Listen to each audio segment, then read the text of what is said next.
Hey folks, just a quick production note here. We recorded the pod last night right before the news of Grant Williams' suspension came out. And it's always the way for us. We record a pod and think, oh, I'll just edit it in the morning. And then something happens. The same thing happened a few weeks ago. We recorded a pod, woke up the next morning and had to toss it because the Ime Udoka news had just broken. Anyway, if you want my opinion on the Grant Williams suspension, largely bullshit.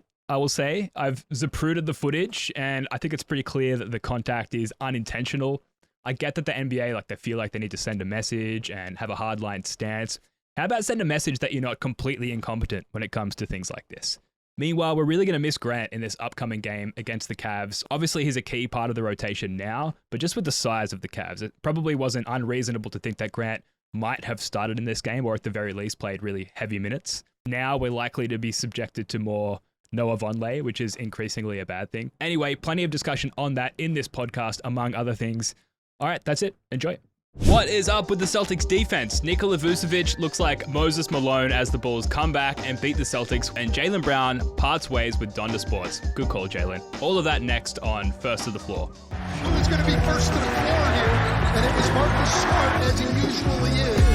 Brown drives, scoop layup off the glass. That's not the first time we've seen a superstar in green and white sacrifice the body. Garnett, knocked away.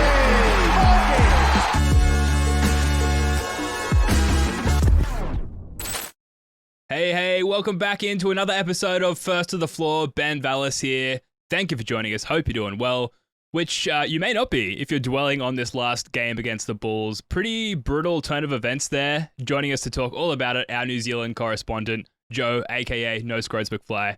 How are you, Joe? Yeah, not bad, Ben. How are you going, mate? We feel like we've saved all our catch-ups for the show, you know? How's the family? Absolutely. How's the family? Kids sleeping? Family's good. Yeah, no, the kid is not sleeping. She's 2 and not sleeping at all. But other than that, the family's good. Everyone's happy and healthy, and none the wiser to my internal sadness with regards to the Celtics. What about yourself, Joe? Yeah. How's our newly married life? Yeah, it's good, man. Should have done it ages ago, eh? That's the spirit. How good is double income, no kids? Oh, dude, I have been there, and it is the best. It's incredible. Yeah. No, we were having a great time. Where'd you? Yeah, I think I told you we went to the States. I've covered that. Yeah, off. that's right. Yeah. That was and cool. look, if the kids do come, they do dry up that income very quickly. So enjoy the Dinks lifestyle while you can. Yeah. We will. Yeah. Oh, good to have you back on, man. And look, to those listeners joining us on YouTube, which is the place to be really for this pod, as we've lately been in the habit of running clips and replays and all kinds of visual stimuli. We'll try and be as verbose as possible for those OG audio pod listeners out there. All right, Joe, Monday night, Boston time, the Celtics, they get up early on the Bulls, up by 19, then end up losing by 18, thanks in part to a 35-15 second quarter in favor of the Bulls. Joe, the Celtics looked amazing in the first 8 minutes of the game. From that point onwards, what happened? Oh, I don't actually know. All I can say... Great start. All I can say is there's certain, I feel like the niche I've carved on the podcast is these avuncular little catchphrases. And there's a ready catchphrase. Beware the early lead. You just got to beware the early lead. You did chime in on our Slack with that exact catchphrase. Of course, yeah. And when you go up 20 in the first quarter, it doesn't normally stay that way. And there's a whole rest of the game to be played. I think probably the bigger concern, if any, of the game that I saw, it did look like pretty minimal ball pressure. It just felt like at the point of attack, things were pretty easy for the Bulls. It's hard to explain why it can be. I mean, I don't know that we've had a standout defensive performance so far this year, but we certainly have had in prior years. Maybe just don't have the comfort levels of knowing a shot blocker's back there. I don't know. Yeah, it's hard, right? As I'm sure for the Celtics and as fans, we had this defensive prowess, right? And our ranking in offense it was always fluctuating. Our defense now, we just don't have that same identity. I think we're 24th overall in defense per cleaning the glass per any NBA stats website, and probably a lot of people watching the game as well, just from the eye test. We just don't have that part of our identity in those first 3 games. We played some pretty shithouse teams, particularly Philly, a terribly shithouse team, and we're able to use our offense to get on top of those guys. And then we face, Vucevic, who, set up the top there, looked like Moses Malone with his rebounding and his pick and roll attack. And suddenly our defense is nowhere to be seen. To me, Joe, there was a moment, right? I think it was about 7 minutes 50 into the first quarter. At that point, Tatum had 15, 3, and 3. The Celtics were absolutely cooking. They were locked in on both ends, and the defense to that point did look really good. Like, they were switching really well. Al was really solid in his drop coverage and getting back and, covering the roll man, but also like blocking passing lanes with these big long arms. Then there was a timeout, and I think Horford and Tatum came out of the game. Then shortly after that, Brown and Smart came out of the game as well. And then the defense really started to suffer. Was there something other than Vonleh coming in? Maybe it is Vonleh coming in. Was there something that happened at that moment to you that, like, why the sudden foot off the gas moment? Ben, I'm going to be completely honest. I didn't watch the first quarter. I'm an uncredentialed fan. I feel like you should be telling me. Ben, what do you think happened? I should be the... Yeah, Ben, tell me, mate. What went on? I mean, it's hard. It's hard to put your finger on the pulse at this point where we don't fully know this current iteration of the Celtics. Like, we're just now getting used to them 4 games into the season. But I mentioned Vonleh. He was terrible. He, like... Anytime he was put into any action at all, and then some other times as well, he was fouling. He racked up, I think, all of his fouls, or at least 5 fouls, very, very quickly in very limited minutes. But, I mean, Smart came out, Tatum came out, Horford came out, and suddenly we just lacked that defensive cohesion. And the team didn't seem to be able to put it together on that end, which led to a lot of transition points for the Bulls, which led to a lot of frustration for the Celtics, and they just let go of the rope, and they didn't really seem to be able to pick it back up again. That's my take on it. You could put it down to it was their 3rd road game in 4 nights, which I think is definitely a factor, particularly this early in the season when you go from, it's like off season, everyone's chilling out, we're not going anywhere, we're barely traveling. Suddenly, we're zipping about all over the place. We're back into like full-on regular season mode, and to have that kind of a lengthy road trip this early on might come into play. But, chasing guys around screens, Al Horford's lack of effort defensively in that drop coverage as the game went on, and then no one really being able to come off the bench and add anything significant, I think just led to the guys just giving up in the end. That's my take. Anything to add there? Yeah, I mean, I guess basketball's a very emotional game, right? And it can be very hard to, get yourself out of a mental rut when you carve a bad one in the middle of a game. I think I guess what we're on the lookout for at this point is like losing to Chicago is not a big deal. Getting blown out is not a nothing. It's a below expectation performance. And, I'm probably going to continue to return to the same themes that I always have, right? Which is just along the lines of, happiness is expectation, or was it reality minus expectations? Something like that. And so far, well, actually, what do you think would be our standings against expectations right now? So, like, not kind of like against the spread, but like your own personal spread. Like, I feel like the Philly performance, like, let's not gloss over it, actually, because we still expect them to be good, right? Yeah. So I'd call that, +1 against expectations. I felt like the Miami game was, probably at least a tie, maybe a slight, we'll call it a plus. Orlando, probably a little bit of a minus, maybe call it a tie. And this one was definitely a minus. So we're like 2-1 against expectations. Our expectations record, if you like, So yeah, it's a loss. It's a loss. But we're still 2-1 overall against my expectations. So it's pretty good. Yeah, that's a good way to look at it, I think, particularly this early in the season where there are like this sort of build up of in the win and loss column to really be able to. I know, Joe, you really subscribe to the I'm not going to pass judgment until we get to at least 20 games into the season kind of guy. So that's a really good way of looking at it at this point.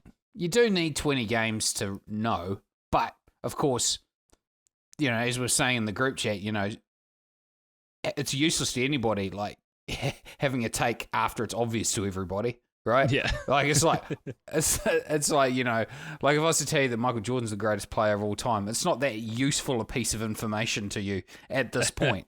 It could be to some people. The LeBron stands out there. Yeah. They need to be reminded. Yeah, they do.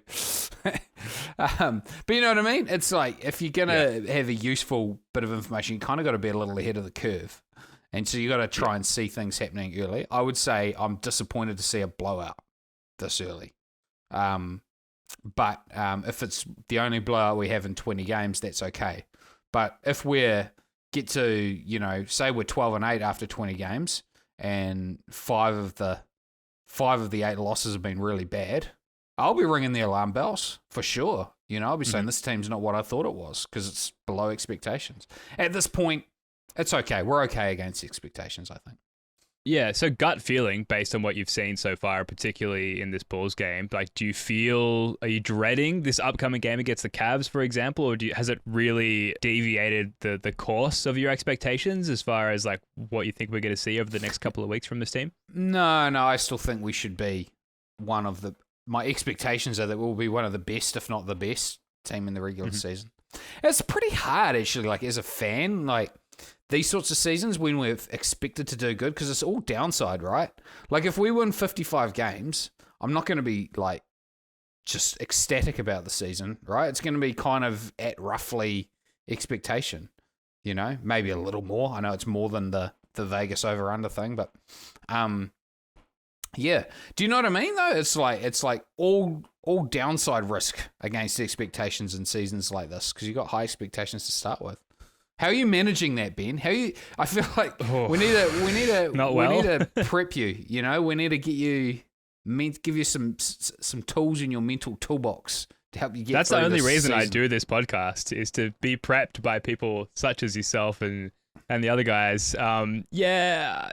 Expectations, they're going to be hard to uphold this season, but you know, can we talk about things that have unexpectedly exceeded expectations this year, Joe? Because that's helping. And I think the Jays, both of them, but especially Tatum, and this has been an ongoing conversation between you and me and Jackson, particularly over the last like 5 years now. Like, is Jason Tatum that guy? Can he be that guy? And I'm always kind of like prodding and probing you, Joe, being like, I think he can be. And you like always come back with a more well-rounded, like, well, you know, if you think about these player comps, and, you know, what his ceiling is, like, he's never really going to be a Kevin Durant. Like, he's never really going to be a world-bending player, as you've described it before, Joe. And yet, like, the defense has sucked, and I've got some clips here, which, you know, if it comes to it, we can run on the defense in the Bulls game. But Jason Tatum, certainly defensively, individually speaking, offensively, just in his approach to the game, the fact that he's hitting his shots, like, this early in the season for the first time in his life, he is playmaking. He's bringing the ball up in transition. He is just such an important like component of the team. He's initiating so much offensively, and he's so much more in control than I think we've been used to seeing him in the past. He really looks like he's in command on the court whenever he's out there. That's exceeded my expectations so far. I didn't expect to see that from him maybe this early in his career, certainly not this early in the season. Is that ringing any bells with you, Joe? Like, has that exceeded expectations for you? Yeah, I don't think it's unfair what you're saying. I think he's definitely an improved player, as you would expect, going from what he must be age 24 to age 25. And how old was he? He was 19 in 2017, right? So yeah, so he'd be at his age 25. He'd be turning 25 this year, right? Mm-hmm. Yep. Yeah, to me, he looks more in control, finishing around the basket. I think like a cool little measure for him will be how many offensive fouls he picks up. He picks up some really bad, predictable offensive fouls when he gets himself into trouble. He looks a bit more decisive and a bit more willing to play through contact. I was listening to this podcast, though. I keep coming back to probably trying to say the same thing 5 different ways, but I listened to this podcast just recently, and they talked about how, like, when really talented individuals have this like hyper competitive advantage in an area, that competitive advantage becomes the thing that they can build everything else off, right? So like Steph Curry has this hyper advantage in shooting, and that means that everything else in his game is positively accentuated by that, right? Yeah. Because of that threat, right? maybe that's another way of maybe it's a better way of describing world-bending players. I don't see Tatum as this guy that has this incredible competitive advantage that is able to is like the kind of the main trunk off which everything hangs. I think he's really, really, really, really good, and I think he's, last year proved that he's good enough with this team to be a contender. I've changed from being like, I think we should really look at trading Tatum to be like, nah, no point, we're a contender. But we just have to accept some probable limitations there. Our dude is not on the level of Kevin Durant. He's our dude though, and I don't want to trade him.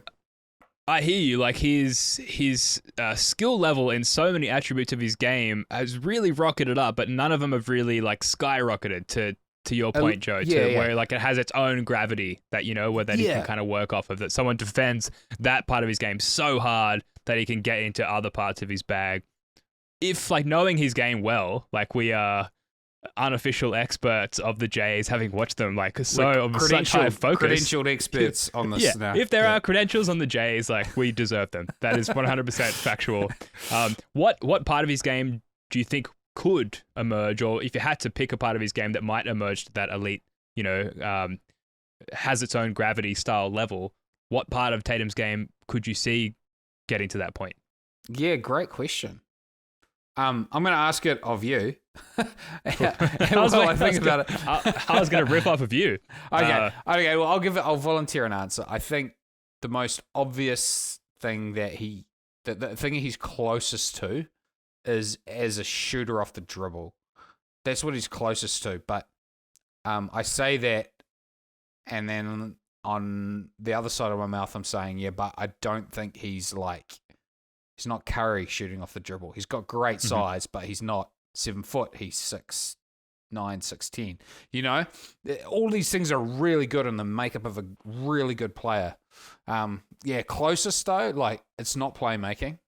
Though he's a perfectly adequate playmaker. It's not rebounding. I think it's the shooting. I think it's got to shooting. If he can bump his percentages by 5%, where he just has just that little bit of additional gravity, because his playmaking is so good. If he just if it was just a legitimate threat, we see that sidestep occasionally. It doesn't always go down, and then he's shooting off the dribble as well. And I'm not obviously looking at his stats here, but I feel like he's not an amazing spot up shooter either, and certainly not at getting himself to that position where he can get a wide open spot up shot. I feel like if he could just raise his percentages there and just suck the defense in just a little bit more, suddenly his playmaking, which he is already incredible at, is opened up a lot more. That becomes a counter threat. That pulls people away from him again. Then the shot percentage is again a heightened threat. I feel like if he can just be more of a threat shooting wise, then that would really open things up for him. But he's just, I don't know, maybe I've just watched too much Tatum and sort of obsessed over him and commiserated all the misses that we've seen in stretches throughout his career. But I just don't feel like he's that elite a shooter. Am I crazy? No, I don't think this. I mean, you're talking to. I'm trying not to be a skeptic or an apologist here. I'm really trying to run it down the middle of the line. But there's nothing terrifying, I don't think, about Jason Tatum's game. There's no aspect of his game that just terrifies you as an opposing fan. He's really, really, really, really good. But it's similar. Were you ever terrified of Paul George? When you're going up against him, the guy can definitely beat you. Yeah, that probably speaks to the kind of fan that I am, but yeah, I was terrified of Paul George. But I feel like he's had some pretty good clutch shooting moments against the Celtics where it just felt like he couldn't miss, but doesn't have, if we load up on him defensively appropriately, so if he is hot in the clutch, he doesn't have that sort of counter playmaking addition to his game that Tatum has. So, like I said, if Tatum can elevate his shooting percentages, I feel like with the playmaking elements to his game, he can really be at that really elite world-bending level. So he's close. But yeah, to answer your question, I have at times been terrified by Paul George. Well, Ben, not? Great answer. No, personally, no. Whereas I just sort of feel like, man, if Kawhi catches it and gets a shoulder bump and it's at the free throw line, I feel like that's a bucket every time. If Giannis catches it going right to the hoop, you just know that it's 2 points probably here, like there's just a feeling of inevitability that I don't know that I would have if I was a fan of another team watching Tatum. But that's certainly, to me, the skill that he's closest to a leader. He does have great natural touch. But, yeah, I guess, man, it's hard. It sort of seems like the percentages don't quite describe. Like, Steph Curry will shoot at, 45%? It's only, over the course of 500. How many threes will they attempt in a year? Like, I don't know, if he's attempting 10 a game, that's 800, right? So over the course of a year, 800 threes, 5% difference, right? That's like 40 threes made. It's one extra a game. It's sort of like that. I feel like I'm stealing a take from someone when I say this, but like that number of threes made over the course of a year, it's half a three extra a game, right? Sorry, an extra 5%, right? So, do you know what I mean? It's like that half a three extra seems to be the difference between terror when someone catches the ball and oh no, we need to cover that up, but not terror. Do you know what I mean? It's like the statistical difference in the percentages don't seem to quite correspond to the level of threat, right? Like Steph Curry is only, if he's shooting 45% and the next guy's shooting 40, it doesn't feel like he's like 1/8 more terrifying. It feels like he's like flipping 5 times more terrifying. I don't know absolutely. why that is, I think it's above our pay grade, but I understand what you're saying. It's difficult to quantify, and it's why we could spend all night sort of going over the minutia of Tatum's game and why he is or isn't a particular thing. I've already made the YouTube thumbnail for this episode, Joe, so I've got to make it a little bit more ballsy. The thumbnail is very ballsy, so I want to run a couple of clips from the game and see if we can break down exactly what happened with the defense. So the first clip I've got here, and apologies, I forgot to strip out the audio, so we're going to have to listen to this one. This is the early... I know, what a drag. Early game defense from the Celtics, and as you'll see and hear, unfortunately, they're very on point in this particular clip. Zach Levine, he lost some explosiveness. That's the question. Tatum the rebound. Well, Billy Donovan now off the bench, pacing the sidelines a little bit. That shot was one shot away from calling a timeout. Assume with a miss. Yeah, the closer Billy Donovan creeps to half court. But, like I said, Jason, continuing to reiterate, all I'm concerned about is getting back to the NBA Finals and getting over that hump. Sean? Abby, have you noticed that he's not smiling at all? And I mean that in a good way. But DeMar DeRozan closing in on 20,000 career points. Not likely to get it tonight. Patrick Williams, he's been... All right, so a lot of Derek White there early on. The Bulls did go hard at Derek White. I think their first 4 possessions, they went directly at him trying to score because he's the quote-unquote perimeter weakness in our defense. They were unsuccessful, and we saw Al Horford in drop defending a couple of pick and rolls in that clip as well, and just very active. You can hear the communication among the team. You can just, there's a sense that they're locked in, and they're successful. Obviously, we didn't see any Bulls scores in that clip. Very, very good. And that's what we've sort of come to expect over the last couple of years of the Celtics, going back to the Brad Stevens sort of instituted identity, the defensive identity of this team.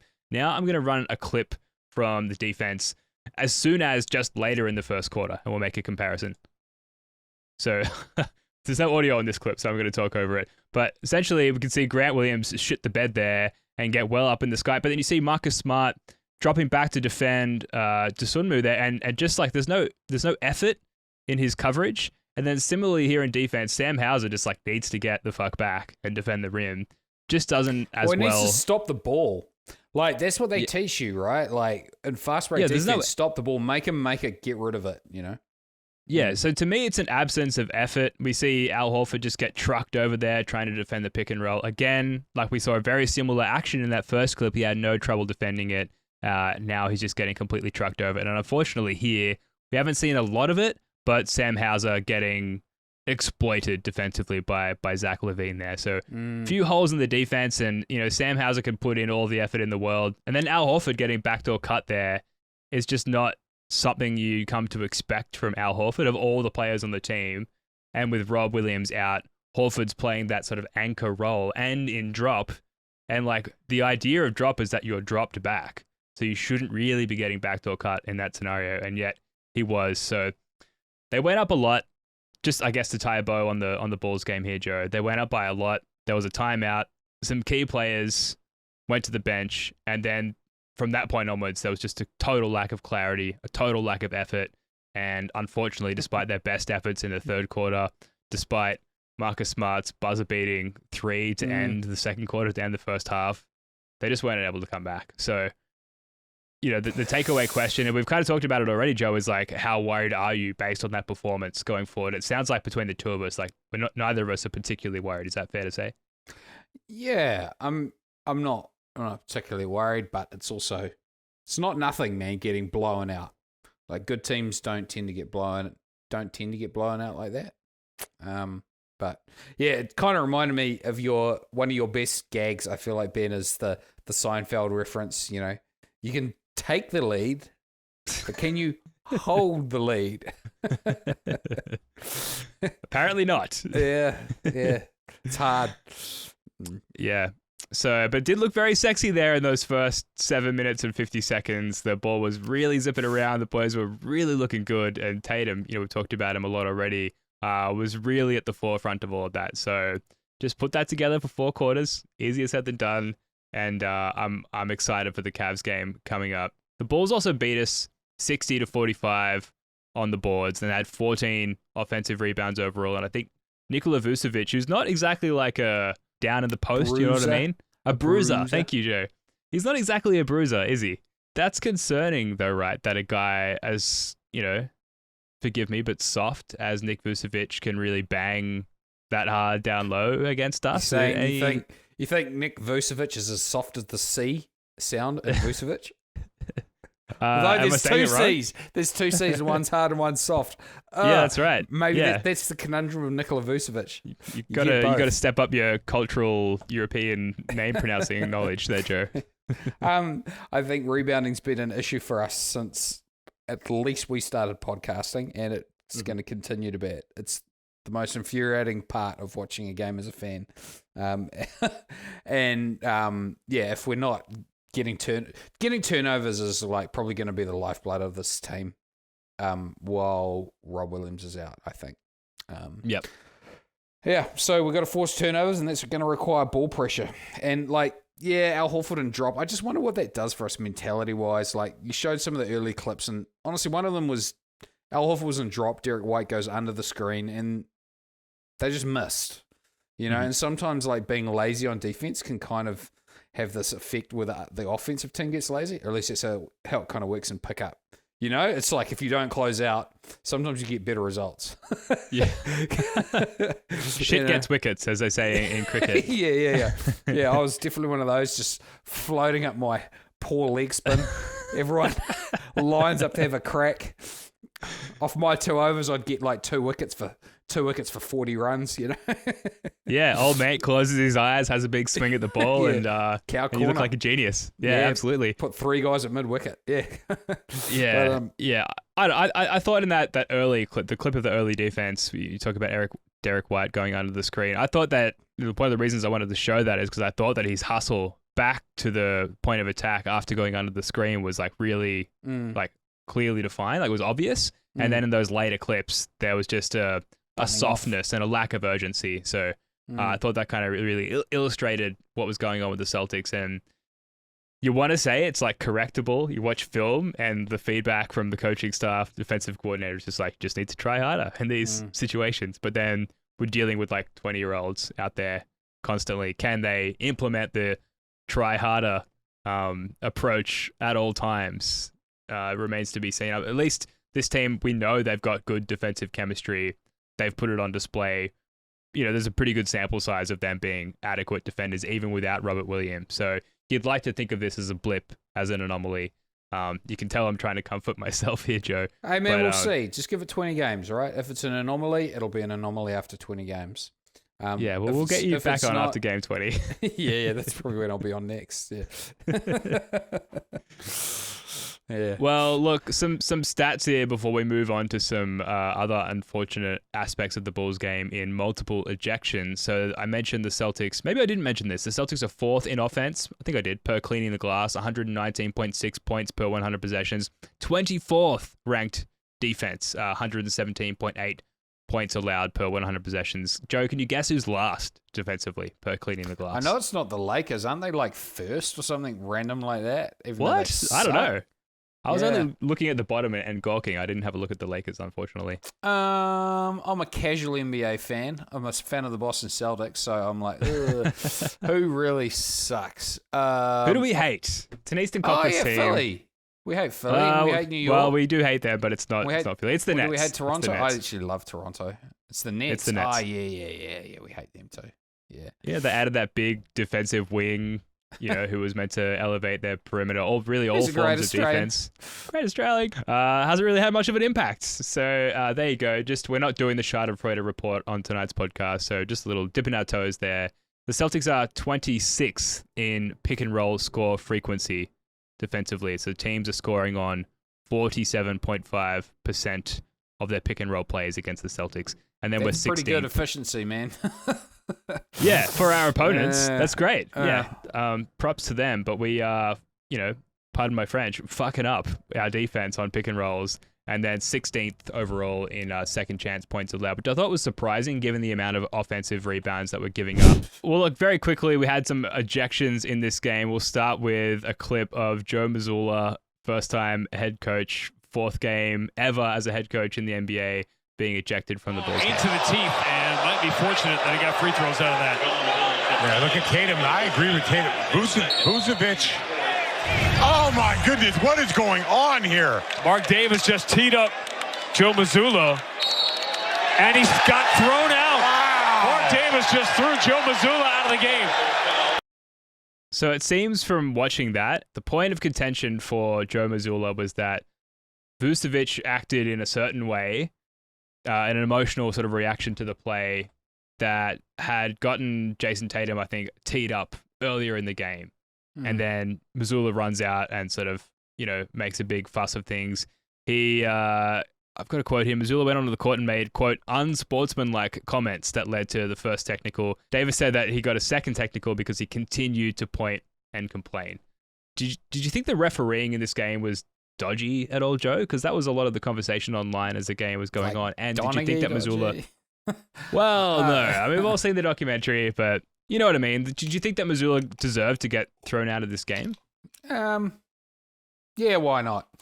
I'm not a big fan of moaning at the ref. Say, just like even if the other team gets away with it, just sack up and move on. Like it's just life, I wouldn't mind seeing a little more resiliency. You can't just whinge when things don't go your way.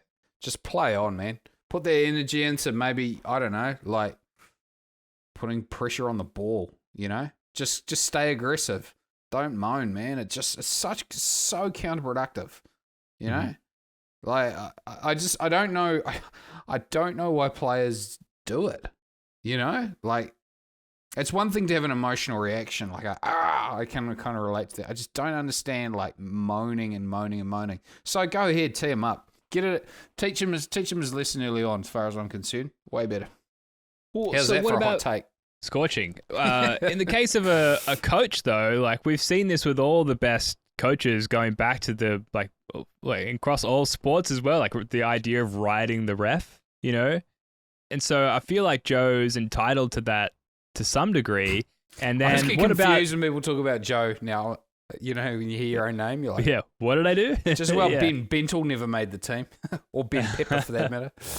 Yeah, well, I have a little pocket of Ben Simmons-related depression somewhere in my soul because of that. But Joe Mazzulla, ejected from this game, and do you subscribe to the notion of like the coach getting themselves ejected to light a fire under the team? And do you think that there was anything to that in Joe getting himself ejected in this game? I mean, it's in kind of an off kind of it's like a bit of a trope, isn't it?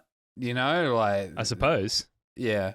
I don't know, man. It's just wasted energy. Like, focus. You're not trying to beat the refs. You're trying to beat the guys in the other jerseys. Like, just focus on that. I don't. Yeah, I don't. I don't think it. I don't know. Look, maybe there's a statistical analysis that shows that when coaches do that, there is a some sort of positive result that accrues to their team. But I'm just really suspicious that anything other than focusing on what you can control, like in almost all aspects of life, is that productive. Yep. You can tell it's a slow news day if we're breaking down the various ejections. I did I did have a clip of the the ejection. I don't think I'm going to play it. I think it's pointless. Any thoughts though at all, Joe, on Grant's ejection? Essentially, he went to draw a charge, got called for the block, got up to run away, and I think inadvertently drew contact with the referee. It's pretty much as simple as that, right? Is there anything to add? No, I got nothing to add. I'm useless. Well, let's wrap this thing up. The Celtics, they play the Cavs on Friday night. That's Saturday morning, Aussie time, Saturday Arvo, New Zealand time, I'd imagine. Given everything that we've just discussed, Joe, how do you feel about this matchup against the Cavs? Obviously, the Celtics have struggled against size in the past, pre-elite Jason Tatum era, and now we're staring down the barrel of Jarrett Allen and Evan Mobley. As far as size that we're coming up against in the league, like those are two of the biggest threats there. How do you envision this game going? Yeah, it's not a great matchup for us, is it? It's also got two pretty good guys at the point of attack. Smart's going to have to earn his stripes a little bit on this one. If you're defensive player of the year, you need to take one of these guys out of the game. Look, happiness is reality minus expectations. My expectations aren't super, super high. I'll be happy if we win this one. I think it's okay to lose to Cleveland. I think they should be a pretty good team. Yeah. But just don't get blown out. Don't get blown out. Yeah. No blowouts, no chokes. Other than that, we good. If we hadn't just lost against the Bulls, I think I'd feel the same way. And in our previous podcast, both myself and Wayne Spooney, and I think Jake as well, talked about like the most likely game that we're going to lose, that we would possibly lose this week, would be the Cavs game. Now that we've just been blown out by the Bulls, I think we need to bounce back. And I think that the way that, we defend pick and rolls, the way that we chase guys over screens, just our overall defensive intensity is going to be really indicative and a really solid insight into like what the guys worked on, what the team worked on in this 3-day off stretch. And I really hope that, the emphasis in practice in terms of like, okay, that was shit. How can we recover from that? How can we implement that against the Cavs and come out with a victory? I really hope, like, for a team that you kind of expect to win a championship or at least be in the mix to win a championship, that's the kind of like short-term turnaround I think you want to see to sort of uphold those expectations. And so a loss coming off of that Bulls loss, that Bulls blowout, I think would be really disappointing. Whereas just like in a vacuum, sure, we could lose to the Cavs. And, our guard rotation, Smart, Depoy, Derek White is a solid enough defender. So is Malcolm Brogdon. You kind of hope that we've got the personnel there to at least, run those guards, Garland and Mitchell, off of what they do. Like personnel wise, like that's an okay enough matchup. Personnel wise, for the bigs, that's a huge problem because as we know, as we've seen the drop off, as soon as Horford goes to the bench, we're looking at Vonleh, we're looking at Cornette, who like despite all of the PR campaign for Cornette in the offseason, that just has not come to fruition as much as I would love it to. I just don't know. Like and then it's Grant Williams, right? Who's 6'5", and as much as we love his motor, his energy, and his dad, he's just not. he's not going to be able to give us enough of what we need. So a little bit worried, a little bit concerned. Yeah. I feel like Grant's he's probably an okay rebounder for his size, but he's not an okay rebounder for his position. I love him, but there's a hole there. It's a tough matchup. All I want to see is Tucker. Just want Tucker, Ben. Yep. That's all just we've ever wanted. Yep. That's fine if we lose and we show Tucker. So I agree. very quickly before we go to this is very much a non-basketball news item here. Jaylen Brown has parted ways with Donda Sports agency, and the official statement from Jaylen Brown was, quote, "In the past 24 hours, I've been able to reflect and better understand how my previous statements lack clarity in expressing my stance against the recent insensitive public remarks and actions. For that, I apologize. And in this, I seek to be as clear as possible. I have always and will always continue to stand strongly against any anti-Semitism, hate speech, misrepresentation, and oppressive rhetoric of any kind. In light of that, after sharing in conversations, I now recognize that there are times when my voice and my position can't coexist in spaces that don't correspond with my stance or my values. And for that reason, I am terminating my association with Donda Sports." And he goes on to say that he seeks to sort of continue, the good parts of that relationship, particularly the mentorship and sort of the influence on the crowd that he was able to achieve via that relationship with Donda Sports. I don't know if we could really expand on this, Joe. Like I said, really to begin the podcast, it's like, yes, Kanye West comes out, says a bunch of like messed up shit about, various denominations, particularly Jewish people. And then, Jaylen Brown and now subsequently Adidas have severed ties with Kanye.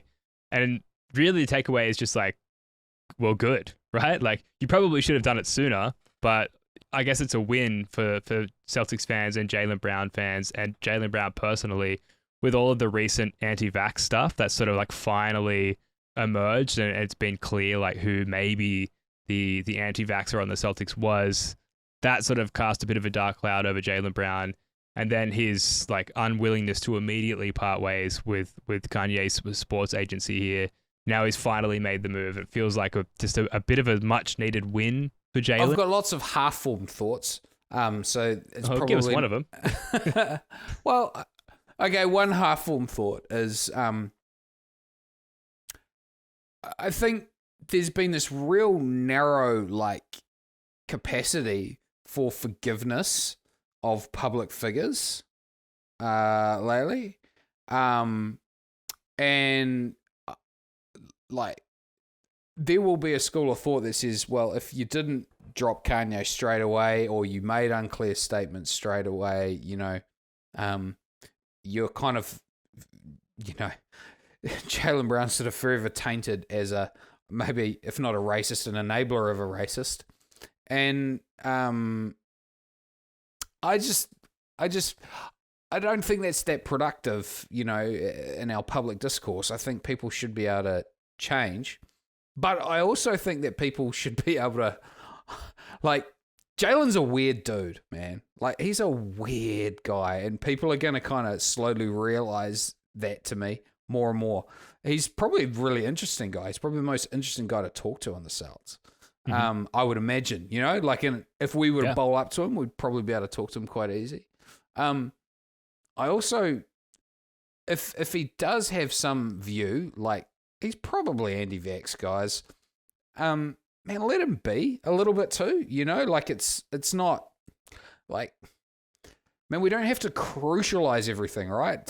If that's a word that makes sense. Like, not everything's a catastrophe. And I'd like to see a good, healthy underreaction to the whole story, which I'm probably not helping by having a reaction at all to it right now. No, I think you are. And, to speak to the anti-vax stuff, like he didn't emerge as an anti-vaxxer at a time where it really mattered, where like people were looking for influences on whether to or whether not to get vaccinated, as opposed to Kyrie Irving, for example. So as much as I am completely pro-vaccination and it can't really comprehend the thinking behind someone who is not, I appreciate that Jaylen Brown didn't make his voice heard at a time where people were listening for powerful voices in that space. And then as far as how he's navigated this situation with Donda Sports, like, great, he made the right call and he took some time and some patience to sort of like survey what was going on before making the right call. But as a Celtics fan who just like loves the Celtics, loves Jaylen Brown and wants everyone to feel the same way, it's more from a position of understanding how online woke culture reacts to things and like almost being protective and knowing how they'll react to that delayed reaction. He's made the right call, but it was like 24 hours too late. And just being like somewhat concerned about the online opinion of Jaylen Brown, which I can't help but care about, which I think is why we're talking about it. It's just like we want everyone to love Jaylen, and he might have shot himself in the foot just very briefly here with the delayed reaction to this situation. But most importantly, he's made the right call, and he has distanced himself from online racism and hatred. I think also maybe I think we often paint people and we have too simple a view of why people do things. And if you're Jaylen Brown, you're not signing with Kanye West's like sports agency because, you think they're the best agents for you, right? Like he's doing it to prove a point or further a particular cause. Like there is some imperative that rates really, really highly in his thinking right here, whether it's, he wants to support black businesses or whatever. And if some cause like that is really imperative, you're going to take the view that, hey, you got to break a few eggs to make an omelet. Right. Mm-hmm. That's what happens all the time. We all do this we all make a choice. Oh, gee, my company shouldn't probably do that, but hey, I got to get paid. Well, that's the way it is, right? We all do that. We all do that to a greater or lesser extent. And if Jaylen's imperative, like he might see, what Kanye West was trying to achieve as like a genuinely just super, super important thing. And people are going to be, your natural response when someone makes a criticism of that is to try and minimize it. It's a real natural response. And hopefully people can recognize that in themselves. And if you can recognize it in yourself, hopefully you can extend a little grace to someone to figure it out. And it'd be interesting to actually talk to him off the record and see, like, he might not care that much about what Kanye said. He just realizes it's really bad PR. That might be the case. But I guess I'm trying to think the best of somebody, right? Like, and if I'm Jaylen Brown and I take a really weird step in my career and sign with a sports agency, I've got a bigger aim than just business as usual, right? So, like if someone does that, use that as a lens to understand the rest of their decision making. Maybe that's why he might have delayed making a decision about leaving, right? He'd have a lot of emotion invested in that decision. So anyway, a bit of a rant, as is my custom. No, I get you. And I think part of that lens that we were all looking through was the recent anti-vax stuff. And people were like, whoa, shit, okay, first this and now this, like that's problematic. Whereas if it had just sort of occurred in a vacuum, people would be a little bit more forgiving about the decision-making process and the delay in that. Yeah, so people there might a few not things stacked there. People might not have been as quick to impute maybe Kanye's views to Jaylen if that was the case. I think that's probably a fair point. Yeah. All right. Well, I'm down my run sheet, Joe. I've gone through everything I want to go over. We've actually skipped a few things. We skipped the full Grant Williams ejected segment. Anything, given that it's the first time we've had you on in the season. Yeah, of course. Yeah, huge fan of the show. Anything else that you want to go over that's happened, already in the season, or that you anticipate happening in the next couple of weeks that you want to touch on before we wrap up? Nah, man. Let's catch up in a few games' time and see where we're at. Yeah, we've done 50 minutes after a blowout, so I think we've covered pretty much everything. That is going to do it for this one. Thank you so much for joining us. If you enjoy the show, I know this is a podcasting cliche, but please like, subscribe, comment, leave a review on Apple, whatever platform you're on. Interact with us there. Ben's trying to crack that 1K. I know, we're so close. We're so close. So leave us a good review, preferably, if you are going to leave a review. All of that stuff really helps with the algorithm and all that sort of stuff in terms of making us visible to potential new listeners. So thanks in advance for that. We're going to be back with another pod either right around the weekend or first thing next week. Joe, so good to have you back on, mate. Love your work. Thanks again. Cheers, mate. All right, until next time, go Celtics.